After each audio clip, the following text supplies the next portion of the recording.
আল্লাহ রাব্বুল আলামিন বলেন, ইন্নামা আমরুহু ইযা আরাদা শাইআন আন ইয়াকুলা লাহু কুন ফায়াকুন। জোরে বলুন আল্লাহু আকবার। আল্লাহ রাব্বুল আলামিন যখন কোন কাজের সিদ্ধান্ত নেন, সিদ্ধান্ত বাস্তবায়নে বান্দার সময় লেগে যায়, মাস লেগে যায়, বছর লেগে যায়, গোটা জীবন লেগে যায়, তবুও টার্গেট ফিল আপ হয় না।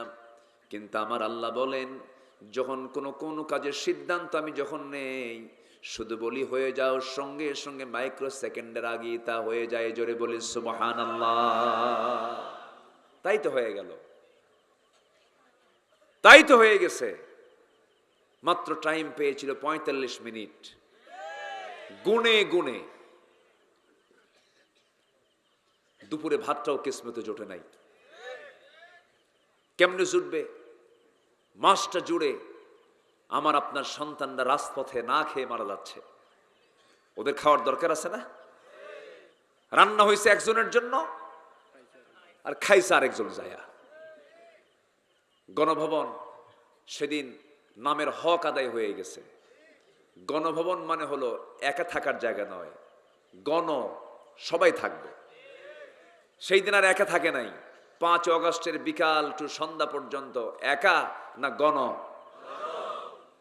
সব গিয়ে একদম যা ইচ্ছা তাই খাইছে, মাছ টাছ ধরেও আনছে।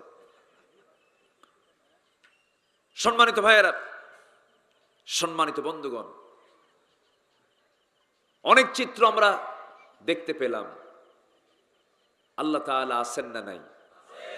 আসতে বলবেন না, আল্লাহ তাআলা আছেন না নাই? আছেন। আগেও ছিলেন, ভবিষ্যতেও থাকবেন। এটা একটা আয়াত, কিন্তু আমরা শুনি, কিন্তু এটা একটা আয়াত। আল্লাহ রাব্বুল আলামিন বলেন, হুয়াল আউয়ালু ওয়াল আখিরু ওয়াল যাহিরু ওয়াল বাতিন ওয়া হুয়া বিকুল্লি শাইইন আলীম। জোরে বলুন আল্লাহু আকবার। তিনি প্রকাশ্য, তিনি গোপন, তিনি প্রথম, তিনি শেষ, সকল ক্ষমতার একমাত্র উৎস তিনি আমার কে? আল্লাহ পাক। সম্মান তিনিই দেন, আবার তিনি বেইজ্জত করেন। হায়রে, আমাদের নামে তালিকা করলো বছর ২ আগে, ১১৬ জন আলেমের তালিকা করলো, ১১৬ জন। এর মধ্যে আমার নামটাও ছিল। আমারও কালামানিক বলে নাই। কালামানিকের নাম শুনছেন তো?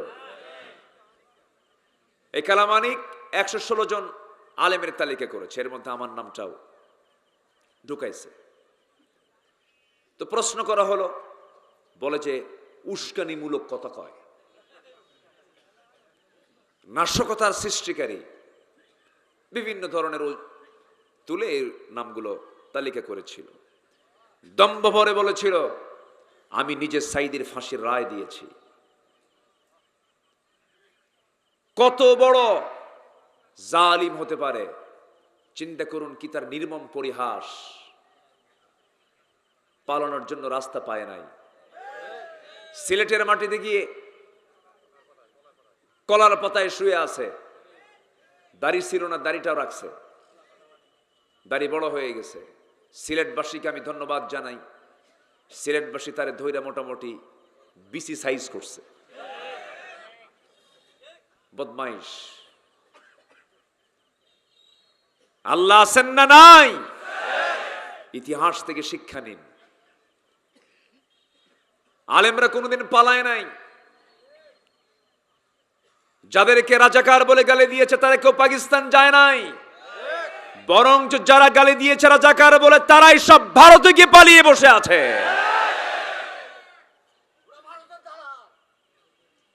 সম্মানিত ভাইয়েরা, সম্মানিত বন্ধুগণ, বাংলাদেশের নিকটবর্তী ইতিহাসে রাষ্ট্রপ্রধান পালিয়ে গিয়েছে এমন কোন ইতিহাস নিকটবর্তী ইতিহাসে নাই।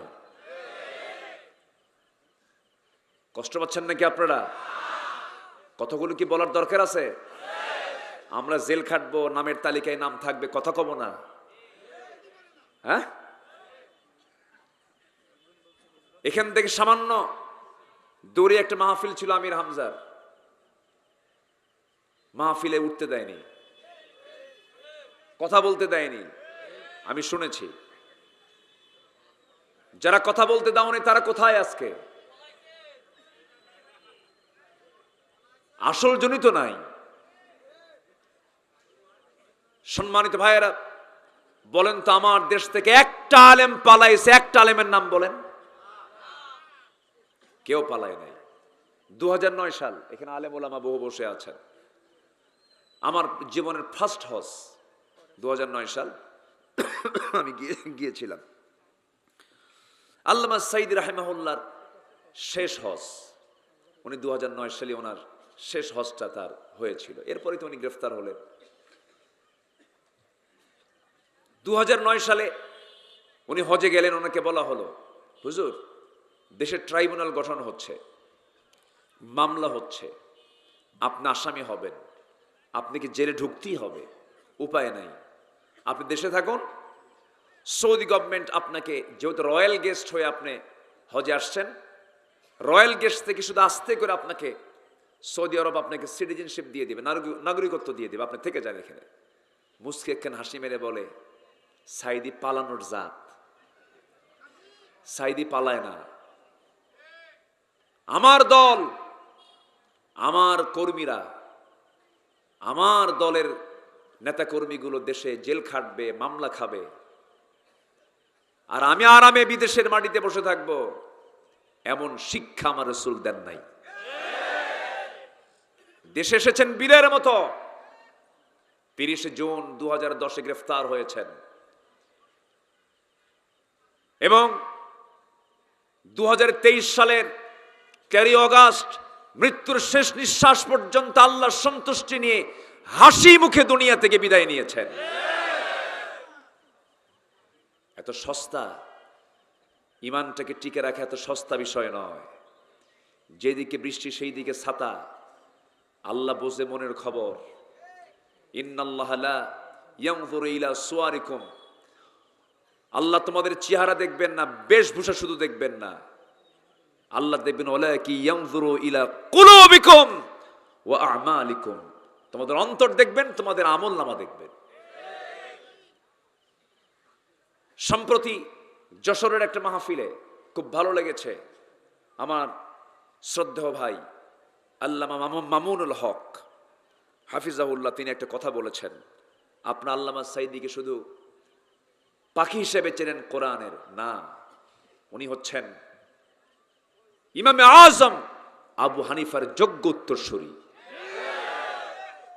আবু হানিফা জেল খেটেছেন 8 বছর, বিষ প্রয়োগ করে তাকে হত্যা করা হয়েছে জেলখানার ভিতরেই। আল্লামা সাইদিকে 13 বছর বিনা কারণে জেলখানা আটকে রেখে পয়জনিং করে হসপিটালে নিয়ে তাকে হত্যা করা হয়েছে।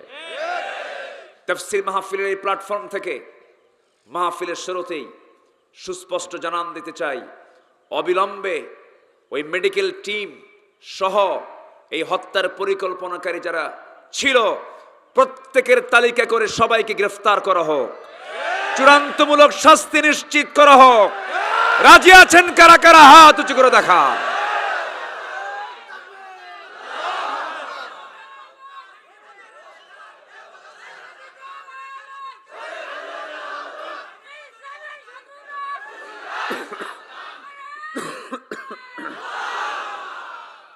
আল্লাহ কবুল করুন, জোরে বলি আমিন, আরো জোরে আমিন।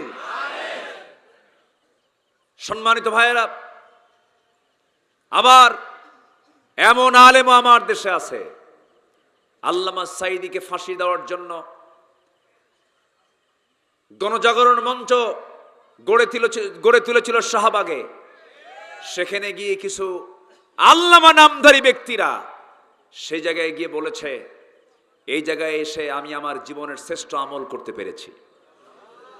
যদি ভুল বুঝেন এখন আল্লাহর কাছে মাফ চান, নচেত জাতি ক্ষমা করবে না। ঠিক কিনা? ক্ষমা চান। কিছু কিছু ভুল তো বান্দার হয়েও যায়। সম্মানিত ভাইয়েরা, আসুন ধীরে ধীরে আমরা একটু আলোচনার দিকে যাই। অনেক আবেগ ছিল। এবছর এই অঞ্চলে আমার ফার্স্ট মাহফিল।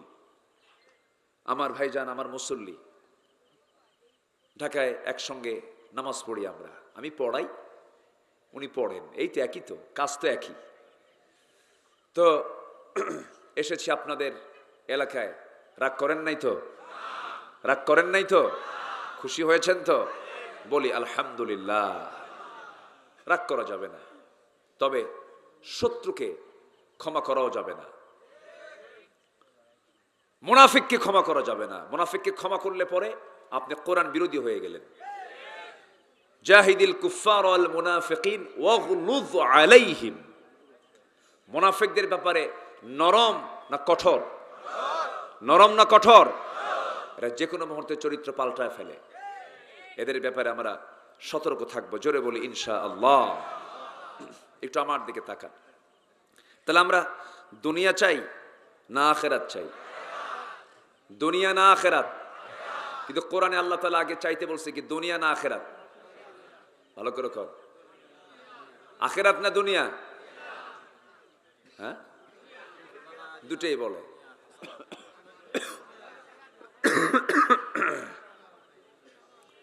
একটু ঠান্ডা লাগছে, বুকে খুব কফ জমেছে। এই যে ঠান্ডা গরম, একটু দোয়া করবেন না আমার জন্য ইনশাআল্লাহ।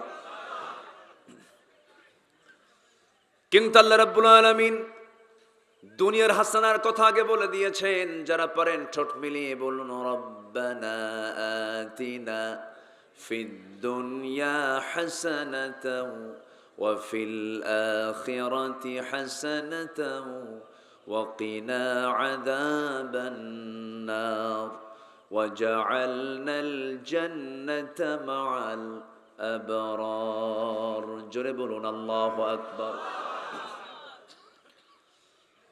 আয় আল্লাহ তাআলা, তুমি আমাকে দুনিয়ার হাসানা দিয়ে দাও, এরপরে জাহান্নাম থেকে বাঁচাও। আখিরাতের হাসানাও তুমি আমাকে দিয়ে দাও। দুনিয়াকে সুন্দর করব আমরা, আখিরাতটা সুন্দর পেয়ে যাব। দুনিয়াটা সুন্দর হয়ে যাবে, আখিরাতটা সুন্দর হয়ে যাবে। দুনিয়াটাকে সুদ দিয়ে সাজাবো, দুনিয়াটাকে মদ দিয়ে সাজাবো, দুনিয়াটাকে জেনা দিয়ে সাজাবো, দুনিয়াকে মিথ্যা দিয়ে সাজাবো। দুনিয়া তখন সুন্দর থাকবে না, অসুন্দর হয়ে যাবে। বলেন কি হয়ে যাবে?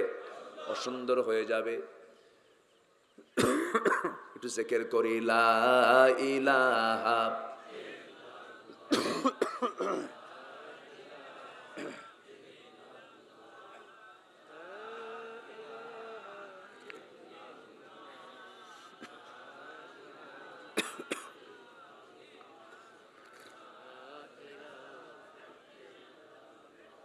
আরো জোরে লা ইলাহা, আরো জোরে লা ইলাহা,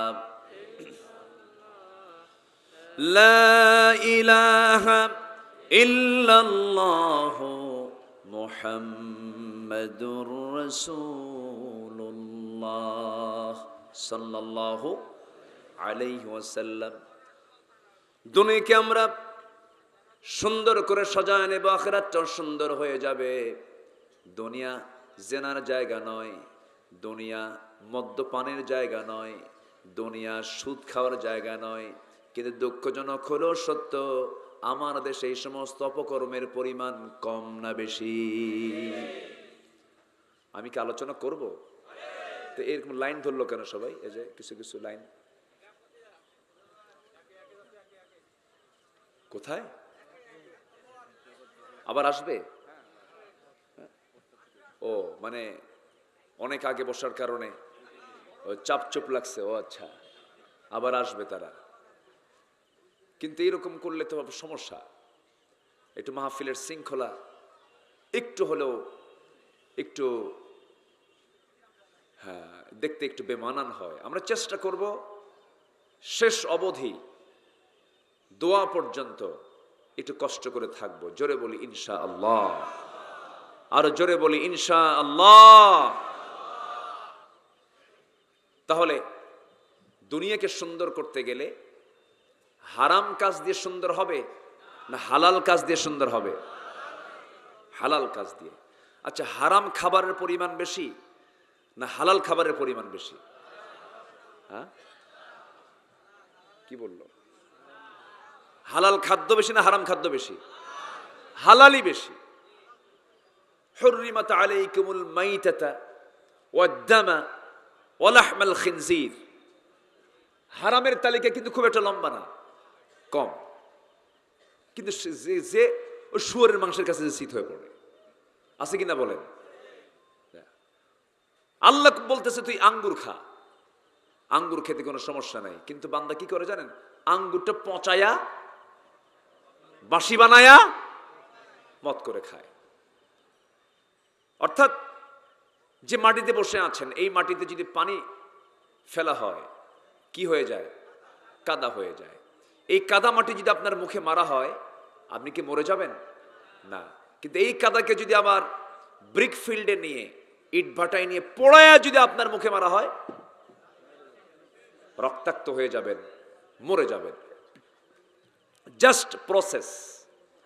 আল্লাহ বলছেন আমি তোমার জন্য আঙ্গুর দিয়েছি, পান করো, কিন্তু এটাকে প্রসেস করো না, এটাকে পচায়ও না। ওয়ান্তুম সুকারা ইন্নামাল খামরু ওয়াল মাইসিরু ওয়াল আনসাব ওয়াল আজলামু রিজসুম মিন আমালিশ শাইতান। এগুলো সব শয়তানের কাজ, এগুলো খাওয়া যাবে না, এগুলো পান করা যাবে না, এগুলো হচ্ছে হারাম। তিনটা W, war, women and wine. War মানে যুদ্ধ, ওমেন মানে নারী, আর ওয়াইন মানে হচ্ছে মদ। এই তিনটা নারী নিয়ে আজ পৃথিবীর অধিকাংশ দেশগুলো ব্যস্ত হয়ে পড়েছে, ঠিক কিনা বলেন? এই তিন বিষয়কে নেই আরবের সেই আইয়ামে জাহালিয়াতের সেই কোরাইশরা অসভ্য বর্বর যুগেও এই তিনটা জিনিসকে নিয়ে তারা ব্যস্ত ছিল। তাহলে আগে ছিল হলো ওল্ড জাহেলিয়াত, এখন হলো নিউ জাহেলিয়াত। আগের যুগে মেয়ে সন্তান হলে জীবন্ত পুঁতে মারত, আর এখন মেয়ে সন্তান পৃথিবীতে আসতেই দেয় না। কি আমার কথা কি বুঝতেছেন আপনারা? মেয়ে সন্তান আসতেই দেয় না, যায় টেস্ট করে, টেস্ট করে যদি দেখে যদি মেয়ে সন্তান, ওখানেই ভ্রণটাকে নষ্ট করে ফেললো। তাহলে এটা কি ছোটখাটো অপরাধ না অনেক বড় অপরাধ? এগুলো অপরাধ তো আমার দেশে নাই। আসতে বলবেন না, আছে না নাই? তাহলে তারা করতে এক ভাবে, এবার হয়ে এখন এখন বর্তমান পৃথিবীতে হয়ে গেছে হচ্ছে আপডেট ভার্সন, মানে আলাদাভাবে এই প্রসেসগুলো হচ্ছে। বরঞ্চ আইয়ামে জাহেলিয়াতকেও হার মেনে দিয়েছে আজকের পৃথিবী।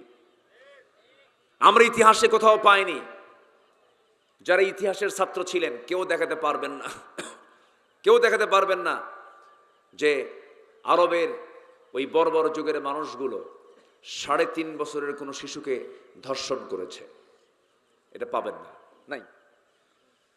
মরা লাশ কবর থেকে তুলে ধর্ষণ করা হয়েছে, লাশটাকে মর্গে রাখা হয়েছে, মর্গে রাখা লাশের উপরে জেনা করা হয়েছে, ধর্ষণ করা হয়েছে।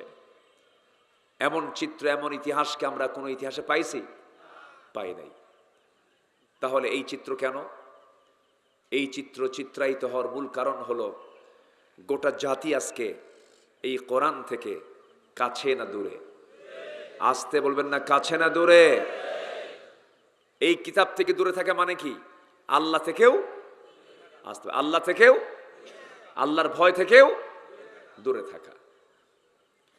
আমার বন্ধুগণ, এই জন্যই কিতাবের সঙ্গে সম্পর্ক রাখতে হবে। সবার আগে এই কিতাবকে আত্মস্থ করার চেষ্টা করতে হবে। আখিরাতের প্রস্তুতির জন্য, পরীক্ষায় যেমন পরীক্ষা দিতে গেলে প্রস্তুতির জন্য কিসের প্রস্তুতি নিতে হয়? বইয়ের প্রস্তুতি নিতে হয়, পড়ার প্রস্তুতি নিতে হয়। তেমনি জান্নাত পেতে গেলে না পড়ে, না জেনে, না বুঝে জান্নাত মিলবে না। সেই সিলেবাস হলো একটা মাত্র সিলেবাস। জান্নাতে যাওয়ার সিলেবাস কয়টা বলেন? আর হাদিস কি? হাদিস এর ব্যাখ্যা, হাদিসের ব্যাখ্যা। তাহলে মূলত সিলেবাস কয়টা? একটা।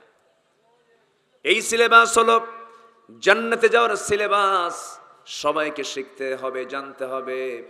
হয়তো অনেকে একটু মনে মনে চিন্তা করতেছে, হুজুর এই বুড়া বয়সে আপনি কি চিন্তা মাথার মধ্যে ঢুকায় দিয়ে এখন পড়বো কেমনে?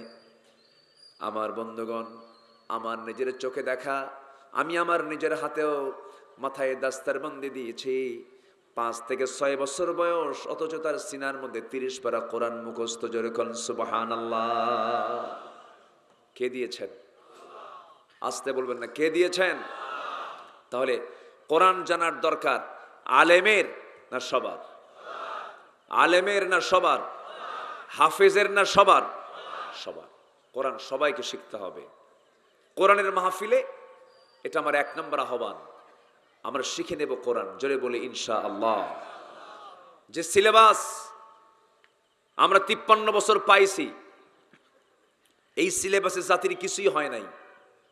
তার বড় প্রমাণ হলো পদ্মা সেতুর মতো একটা বিশাল বড় সেতু উদ্বোধন হলো।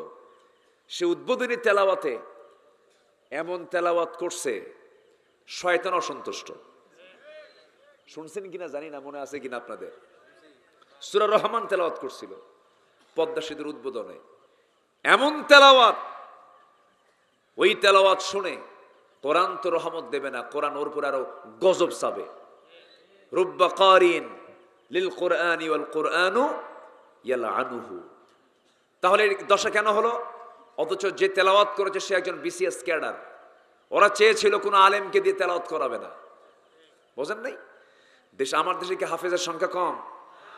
এটা কি সরকারি উদ্যোগ না জনগণের উদ্যোগ? ভালো করে বলবেন কিন্তু। এই দেশের হিফজ মাদ্রাসা, এই দেশের কওমি মাদ্রাসাগুলো এবং ব্যক্তিগত উদ্যোগে কিছু প্রাইভেট মাদ্রাসাগুলো, মসজিদগুলো সরকারি টাকায় চলে না জনগণের টাকায় চলে? দোয়া করেন আল্লাহ যেন এমন একটা পরিবেশ দিয়ে দেন, এইরকম ওয়াজ মাহফিল, মসজিদ, মাদ্রাসা জনগণ থেকে টাকা যেন নেওয়া লাগে, সরকার থেকে যেন সব এগুলো ব্যবস্থা হয়ে যায়। এমন একটা পরিবেশ আসুক। সবাইকে আপনারা চান না? সবাই চান না? আপনারা সবাই চান না? আল্লাহ কবুল করুন, জোরে বলে আমিন। সম্মানিত ভাইয়েরা, এখন সেই যুগের মানুষ কত ভয়ঙ্কর ছিল, আমরাও ভয়ঙ্কর কম নই। ছোট্ট একটি ইতিহাস আমার মনে পড়লো। মাহফিলে কি মা বোনরা আসছে? আছে তো না? মায়েরা আছে তো? বসার ব্যবস্থা করেন না মাদের? আচ্ছা, মাদেরও কোরআন শোনার, কোরআন বোঝার কিন্তু একটা পরিবেশ তৈরি করে দেওয়া উচিত। পর্দার নিয়ম রক্ষা করে মেয়েদের কোরআন শোনার দরকারও আছে না নেই বলেন তো? আচ্ছা, আমার নবীজি কিন্তু বয়ান করেছেন, ইয়া মা'আশারান নিসা, হে নারী সমাজ, তাসাদ্দাকনা, বেশি করে দান করো, ফাইন্নী উরিতুকুন্না, আমাকে দেখানো হয়েছে। তখন মহিলার ভিতর থেকে আবার পাল্টা প্রশ্ন করছেন, কেন ইয়া রাসূলুল্লাহ? এটার জবাবটা আমাদের একটু জানিয়ে দেন। আমার রাসূলও মেয়েদেরকে লক্ষ্য করে, নারী সমাজকে লক্ষ্য করে তিনি বয়ান করেছেন। এমন হাদিস আছে না নাই? আছে। সম্মানিত ভাইয়েরা, তো আমি ছোট্ট একটি ইতিহাস আমার মনে পড়ল। আমার নবীজির জন্মের আগের একটা ঘটনা, আমার নবীজির জন্মের পরের কিছু ঘটনা। আমার নবীর কাছে এক সাহাবী এসে হাউমাউ করে হঠাৎ করে কান্দে, কিন্তু কিচ্ছু বলে না। আমার রাসূল বলছেন, সাহাবী তুমি কি ইসলাম কবুল করে ভুল করছো নাকি? এত কান্দো কেন? কিছু বলো না। সাহাবী বলছে, হুজুর ইসলাম তো কবুল করলাম ঠিক আছে, কিন্তু আমার কাছে মনে হচ্ছে আপনি বলেছেন আমার সব গুনাহ মাফ হয়ে গেছে, কিন্তু আমার মনে হয় একটা গুনাহ আমার মাফ হয় নাই। কি গুনাহ মাফ হয় নাই বলো তুমি, আমাকে একটু খুলে বলো। সুশ্রী চেহারার, সুন্দর চেহারার সেই সাহাবী আমার নবীর সামনে হাঁটু দুটো গেড়ে দিয়া কাদা কাদা কণ্ঠে আর কাঁপতেছেন, কাপা কাপা কণ্ঠে বলছেন, ইয়া রাসূলুল্লাহ, আল্লাহর কসম করে বলি শিরকিয়াতের কারণে বড় একটা অপরাধ আমি করে ফেলেছি। আমি আমার নিজ হাতে, আমি আমার কন্যা সন্তানকে আমি নিজের হাতে খুন করেছি। আমার মনে হয় আল্লাহ তাআলা আমার এই গুনাহটা মাফ করবেন না। আমার নবীজি বললেন, শুনেছি বহু, কিন্তু তোমার সামনে থেকে আজকে আমি এটা শুনতে চাই। আমার নবীজি শুধু বলতেন না, তিনি শুনতেন আবার বলতেন, মানুষকে বলার সুযোগও দিতেন। আমাদের সমাজে কিছু লোক আছে শুধু কয়, বলার কোনো চান্স নাই। এরকম কিছু লোক আছে না? আছে। তো এই সাহাবী এক আমার নবীজি বলতেছেন, সাহাবী কেমন করে কি হলো বলো? বলছে, ইয়া রাসূলুল্লাহ, আমার বউয়ের পেটের সন্তান 6 মাস, বউটা তার বাবার বাড়িতে চলে গেল, পাঠায়া দিলাম। যাওয়ার আগ দিয়ে শুধু একটা কথাই বলে দিলাম, শোনো, চলে যাচ্ছ, সন্তান ডেলিভারি তোমার চোখের সামনে হয়ে যাবে, আমি তোমাকে ফরমান জারি করে দিলাম, ছেলে হলে উঠায় নিয়ে আসবা, মেয়ে হলে পরে তুমি তোমার যখন ডেলিভারির সময় হয়ে যাবে গর্তের কিনারায় বসে থাকবে। সন্তান যদি জীবিত হয় দেখে নেবে, লিঙ্গ নির্ধারণ করবে ছেলে না মেয়ে। মেয়ে হলে পরে জীবন্ত পুঁতে গর্তের মধ্যে ফেলে আসবে, পাথর চাপা দিয়ে শেষ করবে। কিন্তু হুজুর, আমার চক্ষু আড়াল করে আমার স্ত্রীর মধ্যে মায়া হয়েছিল। মেয়ের সন্তান হওয়ার পরেও মায়া দয়ার কারণে সন্তানটাকে আমার চোখের আড়ালে আমাকে মিথ্যা কথা বলে সন্তানটাকে ধীরে ধীরে বড় করতে লাগলো। 6 বছর পূর্ণ হয়ে গেছে, কোনোদিন আমি তাকে দেখি নাই, সে আমাকে দেখে নাই। চট করে আমার সামনে একদিন দেখি আমার মতো হাতের নখ, আমার মতো চোখ, আমার মতো কপাল। আমার সন্দেহ লেগে গেল, চট করে হাতটা চেপে ধরে বউয়ের সামনে গিয়ে দাঁড়ায় বললাম, সত্যি করে বলো তো। বউটা কান্দে আর বলে, স্বামী আমার, আপনার সম্পদ আমি কেমন করে আড়াল করবো? সন্তানটা আমাদের ঔরসের সন্তান। কিচ্ছু বললাম না, আমি ভিলেন হয়ে গেলাম, আমি বড় একজন খুনি হয়ে গেলাম হুজুর। অভিনয় করে করে নানির বাড়ির কথা বলে মেয়েটাকে সাজগোজ করে নিয়ে তার মার কাছ থেকে নিয়ে চলে গেলাম ফুসলায়া। জঙ্গল পার হয়ে গর্ত খনন করব, কোদাল নিয়ে গর্ত খনন করা শুরু করেছি দুপুরবেলা। মেয়েটার মুখ ছোট হয়ে গেল, বলছে, আব্বা তুমি এই জায়গায় গর্ত খনন কেন করো? তুমি কি আমাকে নানির বাড়ি নিয়ে যাবা না? কিচ্ছু বললাম না। অভিনয় করে করে গর্ত খনন শেষ হয়ে গেল। আমার মেয়েটা দেখলাম আমি যখন কোদাল দিয়ে যখন গর্ত খনন করি, গামছা দিয়ে আমার গোটা দেহের সমস্ত ঘামগুলো ঝরে সুন্দর করে মুছে মুছে দিচ্ছে। চোখ কচি কচি নখ দিয়া মুখের মধ্যে দাড়ির মধ্যে নখ ঢুকায়া বালুগুলো সাফ সাফ করে দিচ্ছে। আমি কিচ্ছু বলতে পারলাম না। শিরকিয়াতের কারণে গর্ত খনন যখন শেষ হয়ে গেল, মেয়েটাকে বললাম, মা দেখো তো, উকি মেরে দেখো তো গর্ত খনন কেমন হয়েছে। আমার মেয়েটা একটা মুচকি হাসি মারছে, হুজুর। এই কথা আমি বারবার চিন্তা করেও ভুলতে পারি না। যখন গর্তটাকে উকি মেরে যখন দেখতে লাগলো, পিছন দিকে চলে আসলাম, এমন জোরে ধাক্কা মারলাম, এক ধাক্কায় গর্তের মধ্যে গিয়ে পড়ে গেল উপর হয়ে। চিত হয়ে দুটো হাত এক জায়গায় করে বলছে, বাবা বুঝতে পেরেছি আমার মার কথাটা সত্য হয়ে গেছে, তুমি আজকে আমাকে মেরে ফেলার জন্য নিয়ে আসছো। আমি মেয়ে হয়ে জন্মগ্রহণ করেছি। আব্বা তোমার কাছে করজোরে মিনতি জানাই, আল্লাহর কসম করে বলি, তোমার কাছে আমি প্রাণ ভিক্ষা চাচ্ছি, একটা বারের জন্য জীবন ভিক্ষা দিয়ে দাও। জীবনে ভিক্ষা করে খাবো, কিন্তু তোমার সামনে আমি মুখ দেখাবো না। এতবার বলল আমাকে, দিল পরিমাণ চুল পরিমাণ কোনো মহব্বত জাগ্রত হলো না। হাতের মধ্যে পাথর নিয়ে আসলাম, পাথরটা দিয়ে তার বুক বরাবর মেরে দিলাম। ফিঙ্কি দিয়ে রক্ত বের হয়ে গেল। মাটি চাপা দিয়া, বাঁশ চাপা দিয়া, মাটি চাপা দিয়া, বালু চাপা দিয়া, পাথর চাপা দিয়া জনমের মতো আমি আমার নিজেদের সন্তানকে খুন করে আসলাম। হুজুর, ইয়া রাসূলুল্লাহ, কি আমি দিন গ্রহণ করেছি, কিন্তু এত বড় অপরাধ আমি করলাম, আল্লাহ বুঝি আমার এই অপরাধটা মাফ করবেন না?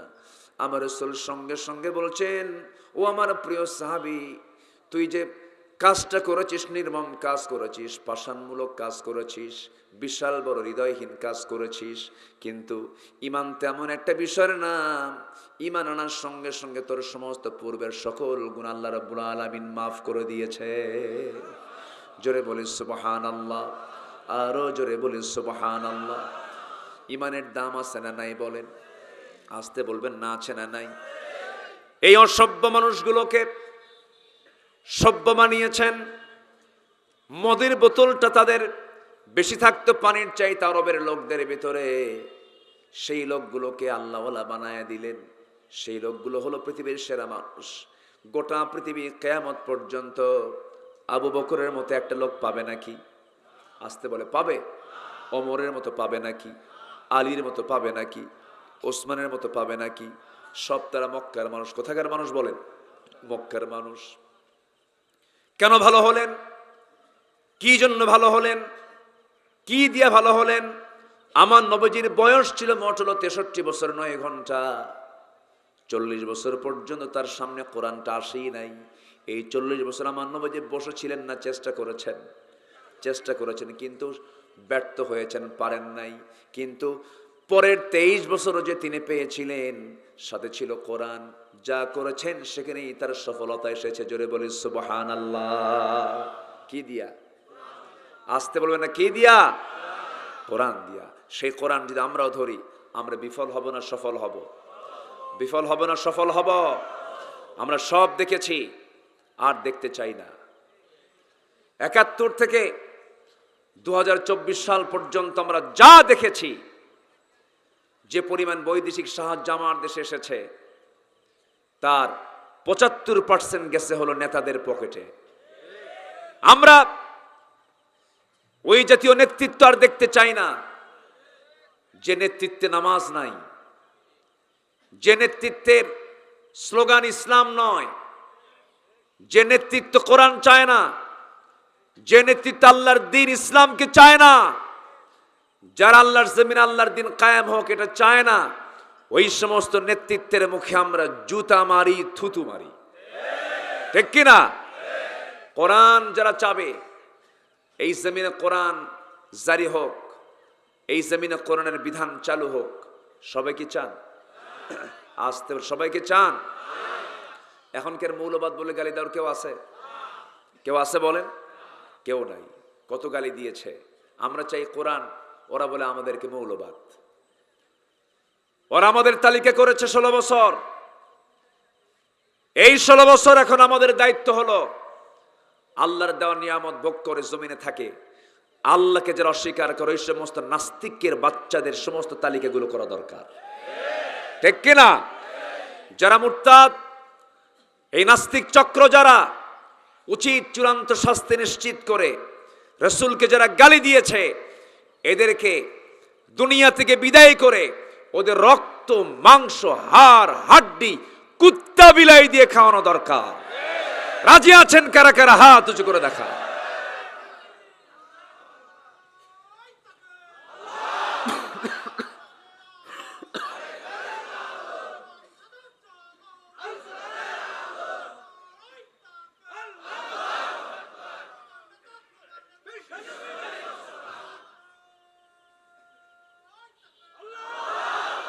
আল্লাহ কবুল করুন, জোরে বলে আমিন। কষ্ট দিয়ে ফেলতেছে মনে হয়, কারো কোনো অসুবিধা নাই তো? আমরা কি চাই? দুনিয়া চাই না আখেরাত চাই? ভালো করে বলেন, দুনিয়া চাই না আখেরাত চাই? আখেরাত। দুনিয়া তো পার হবে, দুনিয়াটা ক্ষণকাল। এখন আছি, কিছু পরেই নেই। কবরস্থানটা কোন পাশে বাবুল ভাই? পেছনে। শুয়ে আছে না? আসতে বলেন, শুয়ে আছে না? নাই? আচ্ছা, আমরা শুবো না? আমরাও শুয়ে পড়বো, কিন্তু আমরা চাই দুনিয়া না আখেরাত। অথচ দুনিয়াটা থাকার জায়গা নয়, আখেরাতটা হলো থাকার জায়গা।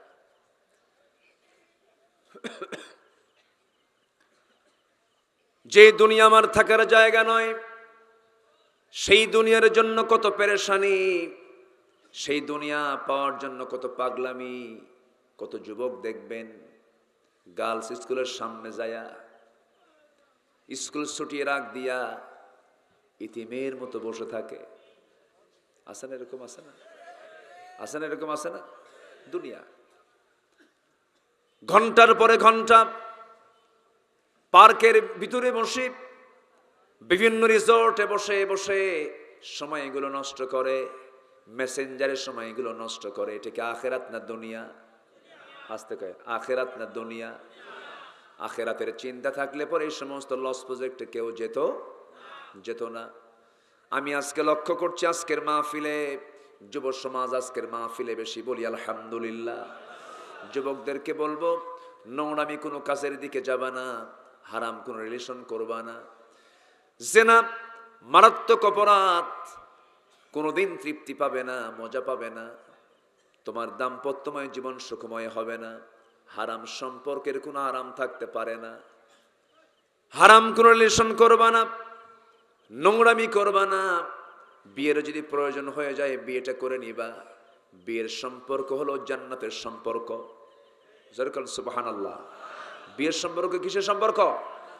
জান্নাতের সম্পর্ক। এই সম্পর্ক জান্নাত পর্যন্ত গড়াবি। এই জন্য হারাম কোনো কাজে জড়ানো যাবে না, হারাম কোনো রিলেশন করা যাবে না। এই বিষয়গুলো খেয়াল করতে হবে।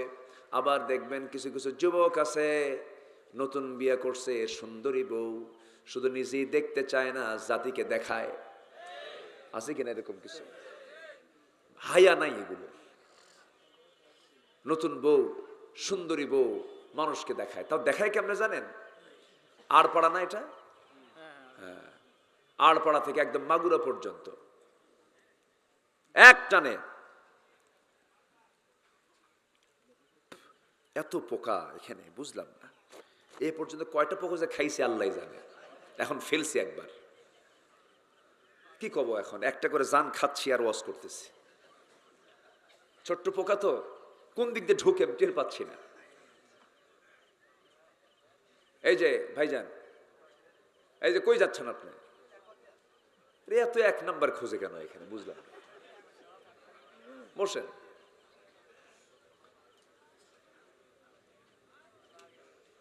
তো নতুন বিয়া কইরা সাধারণ কোনো হোন্ডা না, প্লেন সিট না।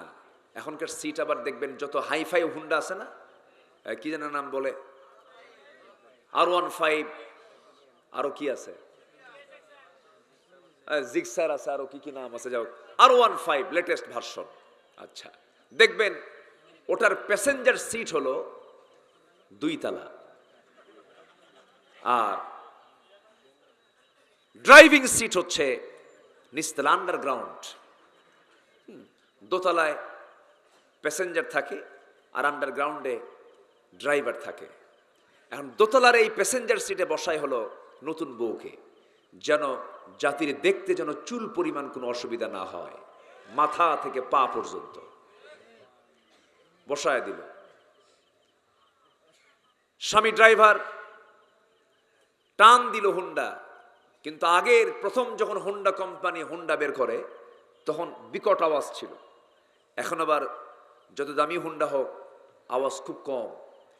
অল্প আওয়াজে তো আর সবাই দেখতে পাবে না। যেদিক দিয়ে হাওয়া বের হয়, ধোঁয়া বের হয়, ওটার নাম কি? সাইলেন্সার।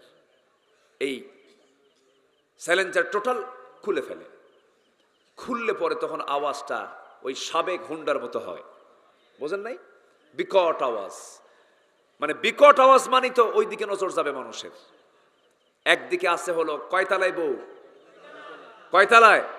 দোতলায়। আরেক দিকে আওয়াজ বিশাল।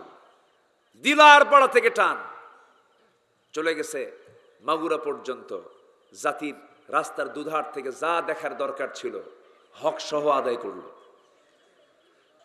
সন্ধ্যার সময় চলে গেল এক পুকুর পাড়ে বা নদীর পাড়ে, গিয়ে লাল শাড়ি পরায়া দিয়া, অর্ধলগ্ন দেহ সাজগুজ করায়, চুলটুল ছেড়ে দিয়া, চোখে মুখে আশকারা মাস্কারা লাগায়া, গালে গুলে আটা ময়দা লাগায়া, ছবি একখান তুললো 16 Pro Max আইফোন দিয়া। ছবি টবি তুলে ফেসবুকে আপলোড দিয়ে বলল, প্রিয় ভাইয়েরা আসুন আমার নতুন বউটাকে সবাই মিলে জামাতের সাথে দেখি। জোরে কর নাউজুবিল্লাহ, জোরে বলেন নাউজুবিল্লাহ। এরকম কিছু দুশ্চরিত্রের কিছু লোক, বিকৃত রুচির কিছু মানুষ আছে না নাই? আসতে বলবেন না, আছে না নাই? আছে। আমি তো কোনো আওয়াজ পাচ্ছি না এখানে, একটু আওয়াজটা বাড়ান। সম্মানিত ভাইয়েরা, তাহলে এই সমস্ত চারিত্রিক গুণ কি আখিরাতের চিন্তার বিষয়? আখিরাতের চিন্তার লোক এগুলো করতে পারে? আমরা প্রস্তুতি নেব হচ্ছে আখিরাতের। আমার দ্বারা যেন কোনো হারাম কাজ সংগঠিত না হয়। জোরে বলি ইনশাআল্লাহ। কোরআনে কারীম 13টা কাজ করতে বলেছে। 13টা কাজ করো, আখিরাতের প্রস্তুতি তোমার হয়ে যাবে। জোরে বলি সুবহানাল্লাহ। নাম্বার 1 হলো, আমি শর্ট করে বলবো, এই 13টা পয়েন্ট আমরা একটা একটা করে শিখে যাব। আমার পরামর্শ এটা নয়, আমার আল্লাহর পরামর্শ। তিনি বলছেন 13টা কাজ তোমরা শিখে নাও, দুনিয়ার জীবনে আখিরাতের প্রস্তুতি নেওয়ার জন্য এই পাথেয়গুলো তোমার বড় কাজে লাগবে। নাম্বার 1 হলো আল্লাহ রাসূলকে বিশ্বাস করতে হবে সন্দেহ নিয়ে, না দ্বিধাহীন চিত্তে। বলেন বলেন বলেন, সন্দেহ নিয়ে না দ্বিধাহীন চিত্তে? দ্বিধাহীন ভাবে, দ্বিধাহীন চিত্তে আল্লাহকে বিশ্বাস করতে হবে। সুম্মা লাম ইয়ারতাবু, আল্লাহকে যারা বিশ্বাস করবে সন্দেহাতীত ভাবে, বলি আল্লাহু আকবার। আল্লাহ তাদেরকে কি বলেছেন দেখেন। আল্লাহ রাব্বুল আলামিন বলেন, ইন্নামাল মুমিনুনা আল্লাযীনা আমানু বিল্লাহি ওয়া রাসূলিহি সুম্মা লাম ইয়ারতাবু ওয়া জাহাদু বিআমওয়ালিহিম ওয়া আনফুসিহিম ফি সাবিলিল্লাহ উলাইকা হুমুস সাদিকুন। জোরে বলুন আল্লাহু আকবার। আমি বুঝি না, এখানে মাইক আমার কানে আসে না আওয়াজ, অথবা বক্সটা আমার দিকে দেন ঘুরায়া। মাইক হলে গেছে কোথায়? চতুর্থ আসমানে?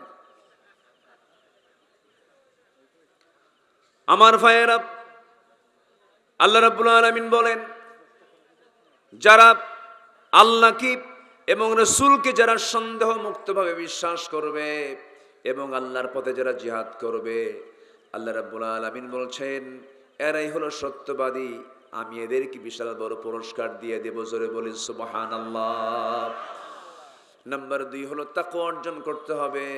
আল্লাহ রাব্বুল আলামিন বলছেন, ইত্তাকুল্লাহা ওয়া কুলু কাওলান সাদীদা। জোরে বলুন আল্লাহু আকবার।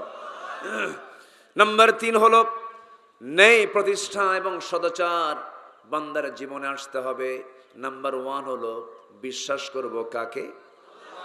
বিশ্বাস করব রাসূলকে। এই 2টা কাজ যারা করবে, তাকওয়া যারা অর্জন করবে, ন্যায় প্রতিষ্ঠা যারা করবে, নাম্বার 3 চলে গেল। নাম্বার 4 হলো দ্বীনের সঠিক ইলম অর্জন করে যে বান্দা জীবনটাকে সুন্দর করে সাজাবে। ইলম হাসিল করার দরকার আছে না নাই? বলেন, আসতে বলবেন না, আছে না নাই? প্রত্যেকের জন্য ইলম হাসিল করা, জ্ঞান অর্জন করা কি বলেন? আরো জোরে বলেন। নামাজ কি? নামাজ কি? রোজা কি? কোরআনের জ্ঞান অর্জন করা কি? আমার দেশের সিলেবাসে কি ফরজ? আমার দেশের সিলেবাস 53 বছর ছিল, এটা কি ফরজ সিলেবাস ছিল না নফল সিলেবাস ছিল? কোরআন শেখা ফরজ, শুধু এটা মাদ্রাসায় ছিল, তাও নিজেদের উদ্যোগ। দেশের সকল প্রকৌশল, মেডিকেল, কলা, বিজ্ঞান সব অনুষদে সকল শিক্ষার পাশাপাশি কোরআন শিক্ষাকে বাধ্যতামূলক করা হোক। এর সময়ের দাবি। জাতিকে যদি ভালো দেখতে চান, জাতিকে যদি ভালো রাখতে চান, সবার আগে যে সংস্কার দরকার সেটা হচ্ছে জ্ঞানের সংস্কার। কোরআনের জ্ঞান জাতির মধ্যে ঢুকায় দিতে হবে, এটা 1 নম্বর কাজ। সম্মানিত ভাইয়েরা, এই বছরের শুরুতে ট্রান্সজেন্ডার নিয়ে অনেক মারামারি হয়েছে, শোনেন না আপনারা? তারা কি ষড়যন্ত্র করেছিল। এরপরে শিক্ষকদের ট্রেনিং এর নামে ব্যাঙের ডাক, হাঁসের ডাক শেখানো হয়েছে, জানেন না আপনারা? এগুলো করা হয়েছে। আমরা আর এই সুযোগগুলো দেব না। আমরা জাতিকে সুশিক্ষার জন্য প্রস্তুত হব। জোরে বলি ইনশাআল্লাহ। আর জোরে বলি ইনশাআল্লাহ। আমার দেশের যুবকরা এখন গান বাজনায় যতটুকু সময় দেয়, তার চাইতে বেশি এখন কোরআন হাদিস শোনার জন্য সময় দিতে প্রস্তুত নেওয়া শুরু করেছে। এটা একটা বিপ্লব বটে। যুব সমাজ আজকে ইসলাম বুঝতে চায়, জানতে চায়। এটা হয়েছিল ওদের জন্য জ্বালার কারণ। আল্লামা সাঈদীকে গ্রেফতার করার অন্যতম কারণ হলো তিনি ছিলেন এই দেশের আদর্শ নাগরিক তৈরির এক বিশাল বড় মহান কারিগর। এটাই ছিল তাদের চক্ষুশূল। আল্লাহ তুমি তার কবরটাকে জান্নাতের টুকরা বানায় দাও, জোরে বলে আমিন। সম্মানিত ভাইয়েরা, তাহলে নাম্বার 4, নাম্বার 5, যারা নেক আমল করবে, অধিক সংখ্যক যারা নেক আমল করবে, নেকের পাশাপাশি গুনাহ আছে না নাই? আমাদের জীবনে গুনাহ হয় না? গুনাহ হয় কিনা বলেন? গুনাহ হতে পারে। গুনাহ হবে না কার? ফেরেশতার। হ্যাঁ বলেন বলেন, একজন বলছে তো। গুনাহ হবে না কার? ফেরেশতার। আর গুনাহ হবে কার? বান্দার। গুনাহ হবে বান্দার, আর গুনাহ হবে না ফেরেশতার। গুনাহ করার যোগ্যতা বান্দাকে দিয়েছেন কে? আসতে বলেন, কে দিয়েছেন? ফেরেশতাদের ঘুম আছে না? ফেরেশতাদের খাওয়া আছে? আচ্ছা, ফেরেশতাদের বউ বাচ্চা আছে? ফেরেশতাদের কোনো ব্যবসা বাণিজ্য আছে? আমাদের আমাদের এই জন্য গুনাও আছে। তাহলে আজকে থেকে গুনাহ করেন সবাই। আমি কি এই জন্য এই উদ্দেশ্যে বলতেছি? একটু বসুন। আমি লক্ষ্য করছি কিছু কিছু লোক আমাকে না বলেই চলে যাচ্ছেন। আমাকে না বলে যান, কিন্তু একটা কথা মাথায় রাখবেন, সেটা হলো এটা এমন একটা জায়গা, এই জায়গার জন্য একদিন আমরা আফসোসও করতে পারি।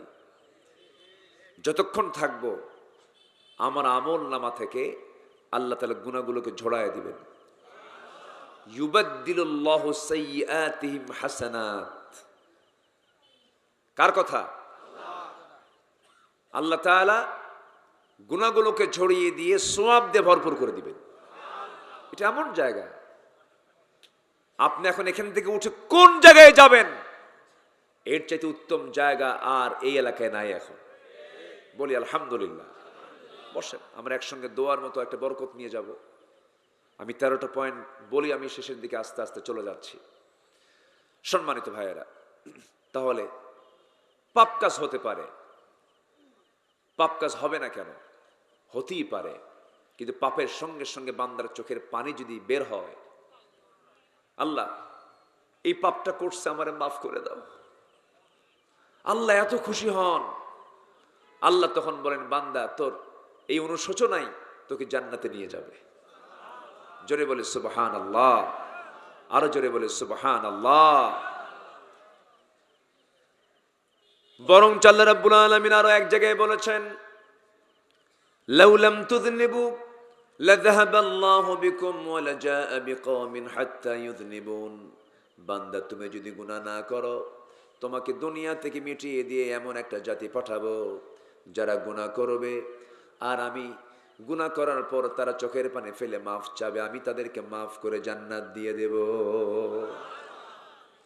এর মানে কি? তোমার গুনাহ হতে পারে, হতাশ হইও না, কিন্তু মাফ চাইতে ভুল করো না, মাফটা চেয়ে নিবা। তবে হ্যাঁ, অজ্ঞতাবশত ভুল, জাহালাতিম বিসু, অজ্ঞতাবশত ভুল একটা ভুল, আবার পরিকল্পিত একটা ভুল একটা ভুল।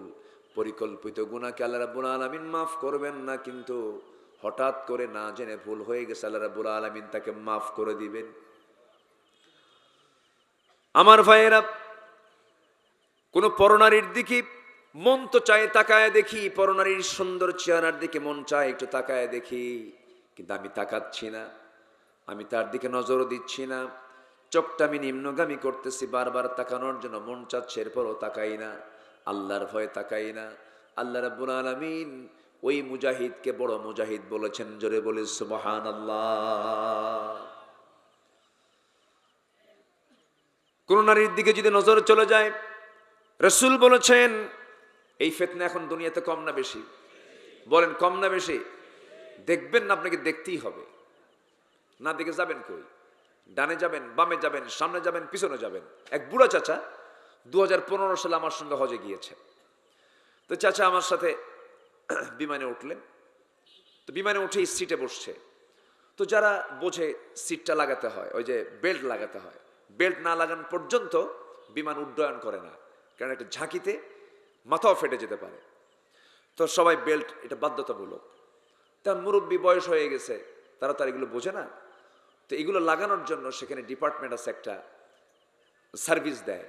ম্যাক্সিমাম গোটা পৃথিবীর বিমান সার্ভিসে বিমান ক্রু থাকে হচ্ছে অধিকাংশই মহিলা, এবং সেগুলো নিতে গেলে তারা সুন্দরী মহিলাগুলো নিয়ে নেয়, অর্ধলগ্ন তাদের সার্ভিস, নাউজুবিল্লাহ বলেন। তো ওই বিমান বালা ওই চাচার সামনে এসে কোমরের বেল্ট ঠিক করে দেয়। আমারে ওখান থেকেই বলতেছে, বাবা এটার নাম কি হজ নাকি বাবা? বুঝলেন, মানে উনি তো বোঝে না। তো বললাম, চাচা, মানে উনি আমার উপর খেপে গেছে, মানে এখানে যে আমার কোনো হাত নাই, আমাদের কারোই যেখানে কিছু বলার নাই, উনি এটা আর বোঝে নাই। গ্রামের নিরীহ মানুষ, একটা লিপস্টিকওয়ালা অর্ধলগ্ন একজন মহিলা সে তার কোমর ঠিক করে দেয়, আরো মুস্কি মুস্কি হাসি মারে। আমার এখন দেখায় এই কথা বলে, বাবা এটার নাম কি হজ নাকি বাবা? আমি বললাম, চাচা সমস্যা নাই, যাওয়ার সময়ও পাবেন, আসার সময়ও পাবেন। কি কথা কি বুঝতেছেন আপনারা? কিন্তু আমার সামনে পড়লেও আমি তাকাবো না। এটার নাম হলো ঈমান। এটার নাম কি বলেন? ঈমান। যদি কোনো নারী আপনার সামনে পড়েই যায়, আমার রাসূল বলেছেন প্রথম নজরটা মাফ। প্রথম নজরটা কি বলেন? মাফ। দ্বিতীয় নজরটা পাপ হয়ে যায়। অনেকদিন আগে, বছর 15 আগে এরকম একটা মাহফিল থেকে ডান পাশে না বাম পাশে থেকে এক যুবক দাঁড়ায় বলে, হুজুর একটা কথা বলি, রাগ করবেন না কিন্তু। কি? আপনি বলেন প্রথম নজর মাফ, দ্বিতীয় নজরটা পাপ। প্রথম নজরে যদি 1 ঘন্টা তাকায় দেখি গুনাহ আছে নাকি? দেখছেন? দুষ্ট আমার ভাইয়েরা, চোখটাকে নিয়ন্ত্রণ করতে হবে। আল্লাহ রাব্বুল আলামিন পর্দা করতে বলেছেন আগে পুরুষকে না নারীকে? দেখেন চুপ করে আছে, নিজের নাম কবে না। আল্লাহ পর্দা করতে বলেছেন নারীকে আগে না পুরুষকে আগে? পুরুষকে পর্দা করতে পারে, ইয়াগুদ্দু মিন আবসারিহিম ওয়া ইয়াহফাযু ফুরুজাহুম, আন ইয়াহফাযনা ফুরুজাহুন্না। কি ঠিক আছে না? ইয়াগুদ্দুনা মিন আবসারিহিন ওয়া ইয়াহফাযনা ফুরুজাহুন্না। আমার বন্ধুগণ, নেক আমল বাড়াতে হবে। পাপের পরিমাণটা থাকবে, কিন্তু সেটা থাকবে কম পরিমাণ। পাপ থেকে থাকতেই পারে, হতেই পারে। বড় বড় দাগি দাগি আসামি হওয়া যাবে না, বড় বড় পাপের অধিকারী হওয়া যাবে না। বড় বড় পাপ কাকে বলে? আকবারুল কাবাইর, বড় বড় কবিরা গুনাহগুলো কি কি? আমার রাসূলকে প্রশ্ন করা হলো, আমার রাসূল 1 নাম্বার বলে দিয়েছেন, সেটা হলো শিরকের কাজ। আলা উনাব্বিউকুম বিআকবারিল কাবাইর, আমি তোমাদেরকে বড় বড় গুনার কথা বলবো না কি? রাসূল 3টা বলেছেন। কয়টা বলেছেন বলেন? 3টা বলেছেন। বড় 3 কবিরার 1 নাম্বার হলো আল্লাহর সঙ্গে শিরক স্থাপন করা। নাম্বার 2 হলো উকুকুল ওয়ালিদাইন, পিতামাতার সঙ্গে খারাপ আচরণ করা। নাম্বার 3 হলো কাউলুজ জুর, বেহুদা কথা, বাজে কথা মুখ থেকে বের করে ফেলা। এই 3টা চরিত্র বুঝি আমাদের দেশের মানুষের মধ্যে নাই? আসতে বলবেন না, আছে না নাই? কবর দেখলেই মাথা খারাপ, একদম সোজা সেজদা মারে, আছে না? দিল সেজদা মেরে। শনিবারে বাঁশ কাটা যাবে না, মঙ্গলবারে বিয়ে হওয়া যাবে না। বিয়ের দিন বৃষ্টি হলে সারা জীবন ওর চোখে পানি ছাড়া কিছু কিসমতে জুটবে না। আছে কিনা বলেন? আচ্ছা, এগুলো শিরক। এগুলো কি বলেন? শিরক। পিতামাতার সঙ্গে নাফরমানি করা, এটা তো নাই।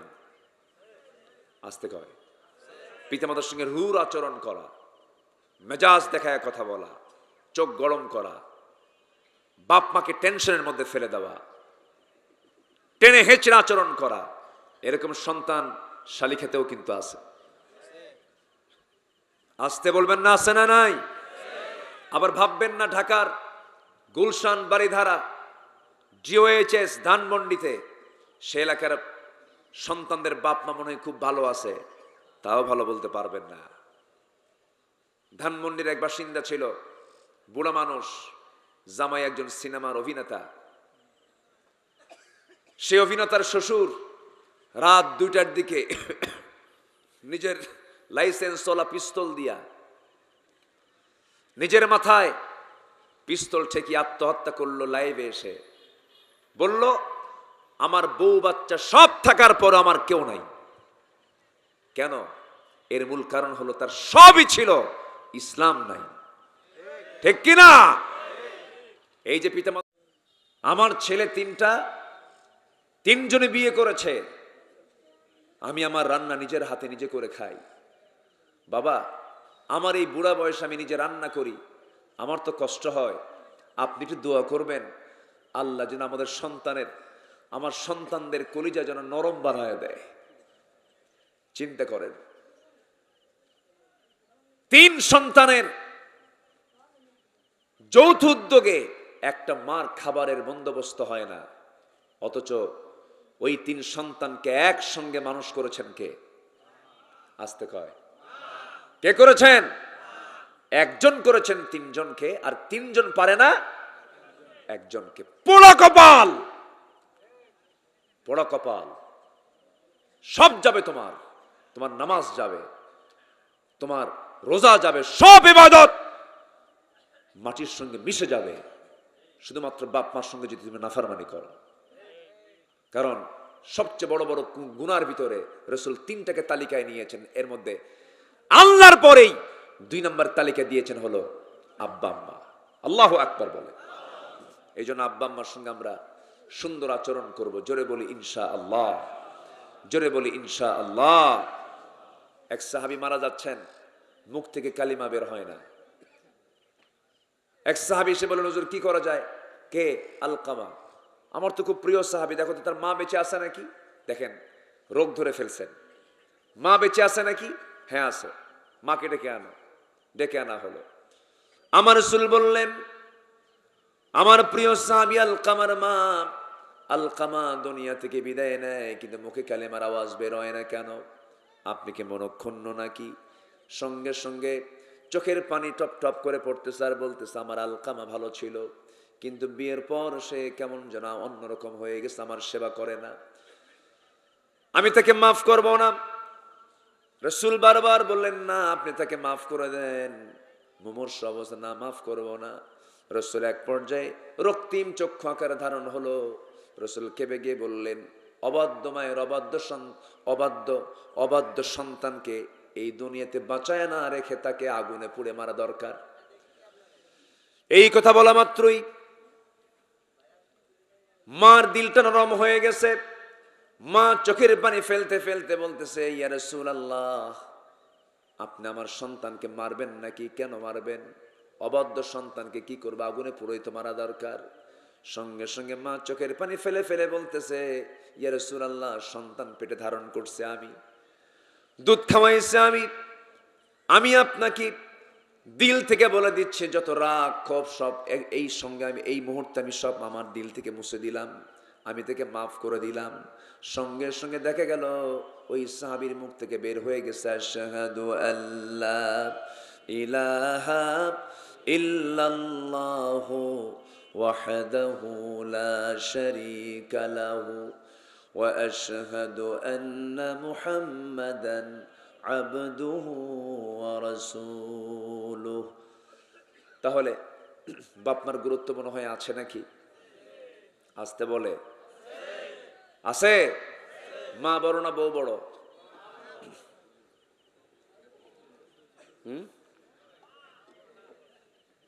ভালো করে একটু চিন্তা করেন, একটু টাইম দিলাম। মা বড় না বউ বড়? মাহফিলে মা বড়, বাড়িতে বউ বড়। বাস্তব তো, বাস্তব কথা বলতেছি আমি। এগুলো ছেলে বউকে মালাকুল মৌতের মতো ভয় করে বাপ মা, আছে না? চরম ডেঞ্জারাস। এই ওঠেন কেন? এই বসেন বসেন। তাহলে ভালো করে বলেন, মা বড় না বউ বড়? মা বড়। বউ ছোট, কিন্তু আবার বউকে কিন্তু আন্ডার এস্টিমেট করা যাবে না। বউ আপনার হতে পারে, কিন্তু সেই বউটা কিন্তু আপনার সন্তানের আবার কি? আসতে কয়, সন্তানের কি? তাহলে একটা সন্তানের মা মানে কি? সে একজনের মা। আপনার বউ হতে পারে, কিন্তু একজনের মা হিসাবে তাকে সম্মান করার দরকার আছে না নাই? এই জন্য নিজের মার সামনে আপনার বউ হয়তো কোনো একটা বিষয় নিয়ে বাকবিতণ্ডা বেজেছে, আপনি খাটো করতে পারবেন না। বইয়ের সম্মান বইয়ের জায়গায় রাখতে হবে। আবার বইয়ের সামনে মাকে লক্ষ্য করে আশেপাশে বেহুদা কোনো কথা বলা যাবে না। তার সম্মান তার কাছে রাখতে হবে। সবার ভিতরেই একটা আত্মসম্মান, আত্মমর্যাদা অবশ্যই আছে না নাই? আছে না নাই? আছে। ইসলাম এগুলো শিখিয়ে দিয়েছে। আল্লাহ কবুল করুন, আল্লাহ বোঝার তৌফিক দান করুন। এগুলো হচ্ছে নেক আমলের পর্যায়ে চলে গেল। আল্লাহ তাআলা নেক আমলের পুরস্কার দিয়েছেন কি? আল্লাহ তাআলা এক জায়গায় বলছেন সূরা লোকমানের ৮ নম্বর আয়াত, ইন্নাল্লাযীনা আমানু ওয়া আমিলুস সালিহাতি কানাত লাহুম জান্নাতুন নাঈম। ঈমান যারা আনবে, আমলে সালেহ যারা করবে, তাদের জন্য আমি আল্লাহ তাআলা একটা জান্নাতুন নাঈম রেখে দিয়েছি। জোরে বলি সুবহানাল্লাহ। নাম্বার 6, ধৈর্য ধারণ করা। নাম্বার 7, আল্লাহর উপরে ভরসা রাখা। নাম্বার 8, দুনিয়ার ভোগ বিলাসে নিমগ্ন না হয়ে আখিরাতের আবাসকে মূল টার্গেট বানিয়ে জপতে থাকা, যে আমি কখন আমার সেই স্থায়ী নিবাস, স্থায়ী আবাসে আমি কখন চলে যাচ্ছি, এই জিকির ফিকিরে থাকা, এগুলো হচ্ছে আখিরাতের প্রস্তুতি। আল্লাহ তাআলা বলছেন ওয়া ইন্নাদ দারাল আখিরাতা লাহিয়াল হায়াওয়ান। আল্লাহু আকবার বল। নাম্বার 9, নিজকে এবং পরিবারকে জাহান্নাম থেকে বাঁচানোর চেষ্টা করা। নিজেও বাঁচবো, আবার কি বলেন পরিবারকে বাঁচাবো জাহান্নাম থেকে। কু আনফুসাকুম ওয়া আহলিকুম নারা। নাম্বার 10, তওবা করা। রাজি আছেন তো তওবা করতে? সবাই তওবা করতে রাজি আছেন? নামাজ পড়ি নাই, আজকে থেকে নামাজ ছাড়বো না, সিদ্ধান্ত নেওয়া যায়? মনে মনে সিদ্ধান্ত কি নেওয়া যায়? এটা হাত উঁচু করে দেখান। জোরে বলি ইয়া আল্লাহ, আরো জোরে বলি ইয়া আল্লাহ। আমাদেরকে 5 ওয়াক্ত সালাত আদায় করার তৌফিক তুমি আল্লাহ দিয়া দাও। জোরে বলি আমিন, আরো জোরে আমিন, আরো জোরে আমিন। তুবু ইলাল্লাহি জামিআন আইয়ুহাল মুমিনুন। আল্লাহু আকবার। তোমরা সবাই একত্রে তওবা করো। কার কথা? আল্লাহর কথা। নাম্বার 11 হলো আল্লাহর পথে দান করা। এই পৃথিবীতে যত প্রজেক্ট আছে, সব প্রজেক্ট যা আপনি খরচ করছেন, সব আপনার সন্তান, আপনার পরিবারের জন্য।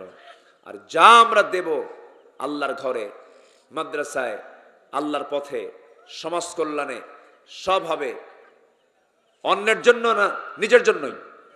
নিজের জন্য আমরা আল্লাহর পথে দান করব। জোরে বলি ইনশাআল্লাহ। আল্লাহু ইউদাইফু লিমান ইয়াশা। আল্লাহ তাআলা যে দান করবে, আল্লাহ তাআলা তাকে ডাবল করে দিবেন। জোরে বলেন সুবহানাল্লাহ। নাম্বার 12, শিরকের অন্তর্ভুক্ত সকল কর্মকাণ্ড থেকে নিজেকে মুক্তি রাখা। শিরকের বিশাল বড় ব্যাখ্যা আছে। শিরক এটা এমন একটা গুনাহ, পিঁপড়া হাঁটলে যেমন হাঁটার আওয়াজ কানে আসে না, বান্দা কখন শিরিক করে বান্দা নিজেও টের পায় না। কেমনে করে খাবো, কেমন করে চলবো, কথার মধ্যে শিরিক আছে না নাই? আচ্ছা, আমাকে খাওয়াবেন কে? কোনো সন্দেহ আছে? আমার আপনার বাড়িতে কত খাবারের যোগান, ফিলিস্তিন না খায় মারা যাচ্ছে। আমার সবচেয়ে বেশি খারাপ লাগে, যেন আল্লাহর কসম করে বলি, ফিলিস্তিন হচ্ছে নবীর দেশ, ফিলিস্তিন হচ্ছে মুসলমানদের প্রথম কিবলার দেশ, বাইতুল আকসা যেখানে, সেই ফিলিস্তিনে প্রত্যেকটা দিন শিশুগুলো না খায় মারা যাচ্ছে। বাবাহারা মাহারা সন্তানগুলো আকাশের দিকে তাকায় বলে, আকাশের মালিক, শুনেছি পৃথিবীতে নাকি 200 কোটি মুসলমান, আমরা না খায় মারা যাচ্ছি। আল্লাহ, তোমার কাছে ওদের বিরুদ্ধে মামলা দিলাম, জামিন আছে? আজ থেকে জামিন আছে?